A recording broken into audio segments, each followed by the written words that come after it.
का वक्त था। आसमान का रंग स्याह था। बारिश अपनी पूरी शिद्दत से बरस रही थी।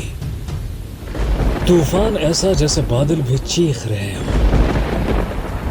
एक मुसाफिर, एक सुनसान सड़क, जंगल और जंगल में मौजूद एक वीरान हवेली और एक हसीना जो हमेशा मेहमानों की राह तकती रहती थी। हेलो, कहाँ पर हो? इतनी रात हो चुकी है, अभी तक आए नहीं। हाँ, मैं बस रास्ते में हूँ। अचानक मौसम खराब हो गया है। इस खराब मौसम में इतनी रात को अकेले निकलना जरूरी था क्या? फिक्र ना करो, एक शॉर्टकट लिया है, बस अभी थोड़ी देर तक पहुंच जाऊंगा। शॉर्टकट? कौन सा शॉर्टकट? ये शॉर्टकट तुम नहीं जानती। ये रास्ता कालपुर के बीच से गुजरता है और हाईवे से कनेक्ट होता है। वो जंगल वाला रास्ता? तुम्हें पता है ना वो रास्ता सेफ नहीं है। अरे बाबा, सब ओवर थिंकिंग है। अब जीपीएस के जमाने में कौन सा जंगल में खो जाऊंगा। अच्छा, फिर भी ध्यान से आना। खराब मौसम में गाड़ी तेज नहीं चलाना।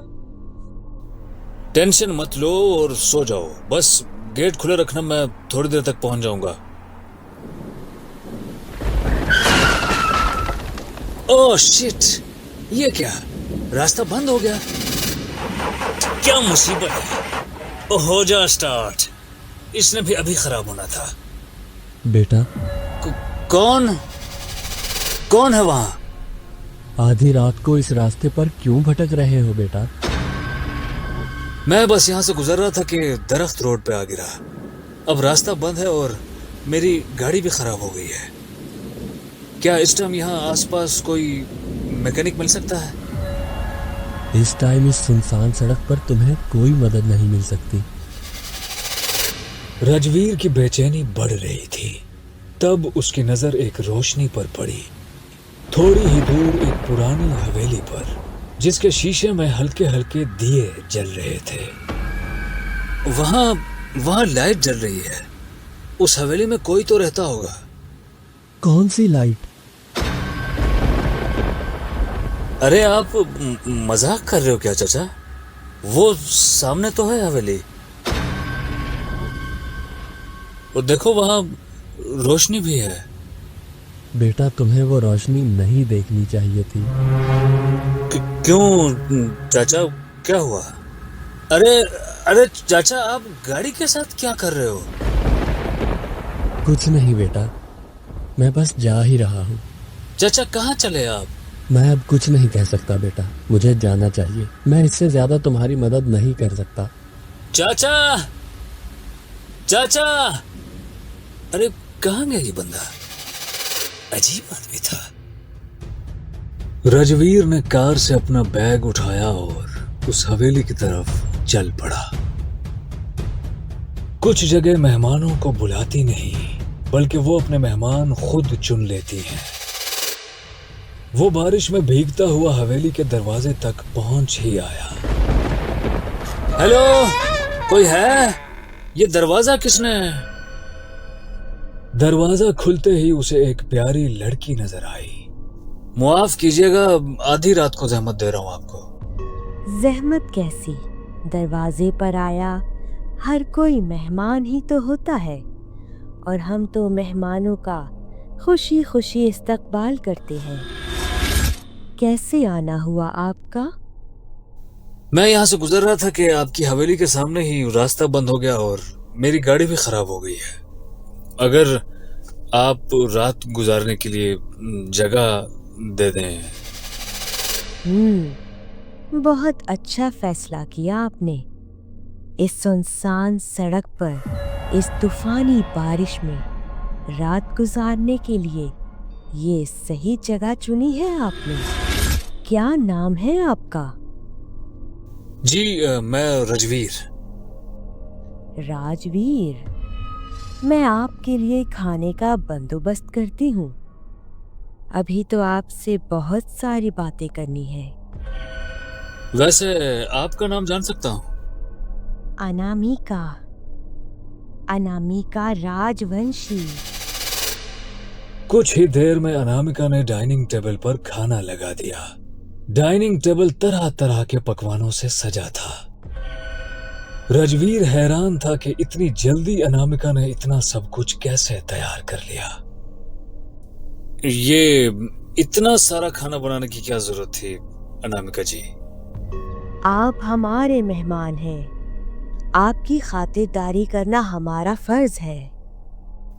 जी, वैसे इस हवेली में खामोशी बहुत है।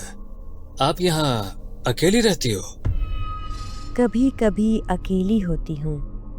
मेहमानों का यहाँ आना जाना थोड़ा कम होता है। कोई फैमिली, परिवार या आसपास रहने वाला भी नहीं? सब चले गए। बहुत साल हो गए किसी को देखे हुए। तो आपका दिल नहीं घबराता यहाँ इतने अंधेरे में? जब आदत अकेलेपन की हो जाए तो अंधेरा भी अपना लगता है। अजीब बात कही आपने। उस लड़की की आंखों में एक अजीब चमक थी, जैसे उसके अंदर कोई और चेहरा छुपा हो। रजवीर के उसके साथ बात करते हुए वक्त रुक सा गया। इतना टाइम हो गया है, पता नहीं कहाँ रह गए हैं।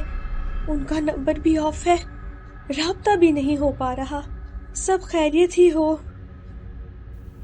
अच्छा है, चलें, कम से कम आपको अकेले रहने की आदत तो है। बस यूं समझ लो, कुछ टाइम से अकेली हूँ। अब तो आप भी यही हो। जी, मतलब मैं समझा नहीं। कुछ नहीं, आप तो परेशान ही हो गए हो। हम अपने मेहमानों को परेशान करना मुनासिब नहीं समझते। खाना खाइए राजवीर जी, खाने को इंतजार नहीं करवाते। रजवीर खाना खाने ही लगा था कि उसे खाने के बर्तन के अंदर अनामिका का मुस्कुराता हुआ चेहरा दिखा। अनामिका का चेहरा देखते ही उसके माथे पे पसीना आ गया। डर से अक्सर भूख मर जाया करती है। जी, मेरा पेट भरा हुआ है, मुझे भूख नहीं है। मुझे एक जरूरी कॉल करनी है, मैं थोड़ी देर तक आता हूँ। बैठे रहिए राजवीर जी, इस हवेली में आपके फोन का नेटवर्क नहीं आएगा। वैसे किसको करनी थी आपने जरूरी कॉल? जी, अपनी वाइफ को। असल में टाइम बहुत हो गया है, वो बेचारी परेशान हो रही होगी। चिंता मत कीजिए राजवीर जी, अक्सर जिंदगी में ऐसी परेशानियां आती रहती है। ये रात गुजर जाएगी तो सुबह सब ठीक हो जाएगा। अभी आपको आराम करना चाहिए। जी, किस तरफ जाना होगा? चलिए, मैं आपको रूम तक छोड़ देती हूँ। रजवीर खाने की टेबल से उठता है और अपना बैग उठाकर अनामिका के पीछे पीछे चल पड़ता है। अनामिका रजवीर से बातें करते करते उसे एक बड़े से कमरे के दरवाजे तक ले आती है। कमरा काफी बड़ा था, बड़ा सा बेड और उसके पीछे एक बड़ी सी खिड़की, जिसके आगे खूबसूरत पर्दे लगे थे। ये आपका कमरा है, आप आराम कीजिए। किसी भी चीज की जरूरत हो तो मुझे बस याद कीजिएगा, मैं यहीं पर हूँगी। जी, बहुत शुक्रिया आपका। रजवीर को अनामिका की बातें अजीब लगने लगी। उसे शनाया का ख्याल आने लगा। अनामिका के जाते ही रजवीर ने अपना फोन निकाला, मगर उस पर सिग्नल नहीं आ रहे थे। रजवीर ने फोन साइड पर रखा और बिस्तर पर लेट गया। नरम और मुलायम बिस्तर पर लेटते ही उसे नींद आने लग गई। कुछ ही देर बाद रजवीर को पर्दा सिरकने की आवाज आने लगी, जैसे कोई उसे अपने हाथों से धीरे धीरे हटा रहा हो। रजवीर की आंख खुली तो उसे अपने सामने एक परछाई दिखाई दी, जैसे खिड़की के पीछे कोई खड़ा हो। मगर जब उसने पलटकर पीछे देखा तो वहां कोई नहीं था, पर पर्दे अपनी जगह से हटे हुए जरूर थे। ये देखकर रजवीर घबरा गया। कौन कौन है वहां? हेलो? कमरे में खामोशी थी। बाहर बारिश की बूंदें टपक रही थी और खिड़कियों में से बारिश की ठंडी हवा कमरे में दाखिल हो रही थी। रजवीर लंबे सफर से थका हुआ था तो उसे लगा कि शायद ये उसका कोई वहम है। डरा और घबराया हुआ रजवीर बेड की दूसरी तरफ अपने बैग के साथ टेक लगाकर सो गया। फिर अचानक रात को ठीक 3 बजे रजवीर को बाहर झूला झूलने की आवाज सुनाई थी। रजवीर उठता है और खिड़की बंद करने जाता ही है कि उसे हवेली के बाहर गार्डन में अनामिका झूला झूलते हुए दिखाई देती है। अजीब लड़की है। इस खराब मौसम में रात के इस टाइम अकेली बाहर झूला झूल रही है।